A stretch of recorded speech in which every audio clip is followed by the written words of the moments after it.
ناظرین، دنیا میں بہت سارے دریا ہیں، ہر دریا کی کچھ نہ کچھ تاریخ ہے۔ ان دریاؤں کے بارے میں بہت کچھ لکھا بھی گیا ہے۔ ان دریاؤں میں سے ایک دریا دریائے فرات بھی ہے۔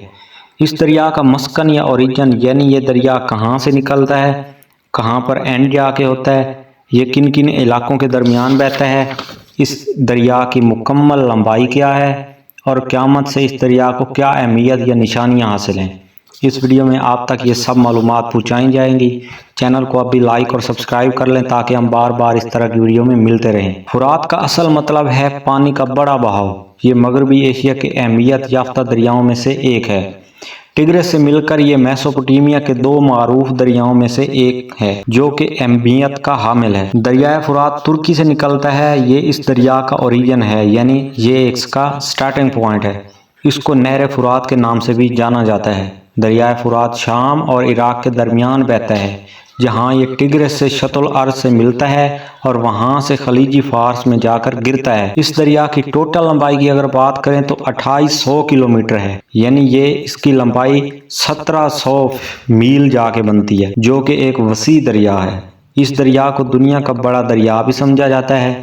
یہ 5 لاکھ مربع کلومیٹر پر پھیلا ہوا ہے، یعنی یہ اس کی بیسن ہے۔ ابھی تک کی معلومات کے مطابق اس دریا پر 22 ڈیم بنائے جا چکے ہیں۔ اس کی گہرائی کی بات کریں تو اس کی گہرائی 10 سے 200 میٹر تک ہے۔ ترکی کے باشندے اکثر اپنے لڑکوں کے نام فرات رکھتے ہیں، جس کا مطلب بڑا دریا ہے۔ یہ دریا اسلامی طور پر بھی بہت اہمیت کا حامل ہے۔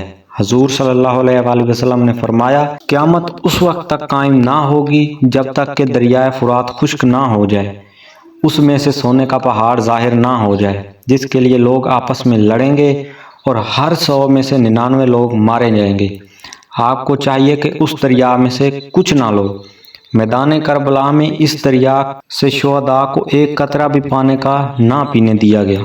کربلا میں آج بھی لوگ اس دریا کے پاس جا کر اپنی پیاس بجھاتے ہیں تاکہ شہداء کربلا کو ایصال ثواب کیا جا سکے۔ حضرت عباس علمدار کا مقبرہ بھی دریائے فرات کے کنارے واقع ہے۔ یہیں حضرت عباس علمدار کو شہید کیا گیا تھا۔ حضرت عباس علمدار اور حضرت حسین علیہ السلام آپس میں بھائی تھے۔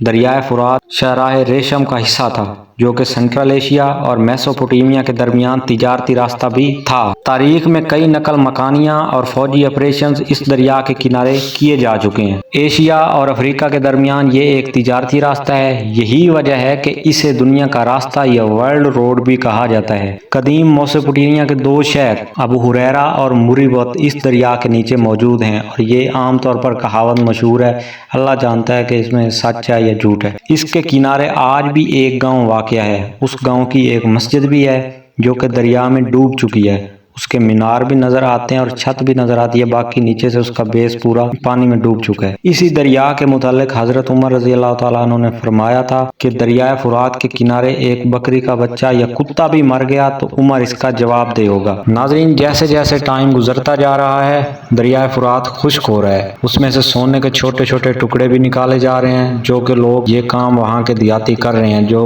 دریائے فرات کے قریب رہتے ہیں۔ اگر آپ دریائے سندھ کے بارے میں مکمل داستان جاننا چاہتے ہیں تو آپ اینڈ سکرین پر دیے گئی ویڈیو پر کلک کریں اور آپ یہ ساری معلومات لے سکتے ہیں۔ ملتے ہیں اگلی تاریخی، تحقیقی اور معلوماتی ویڈیو میں۔ تب تک کے لیے اپنے میزبان سجاد نذر کو digital media network HT point سے اجازت دیجیے گا۔ اللہ حافظ۔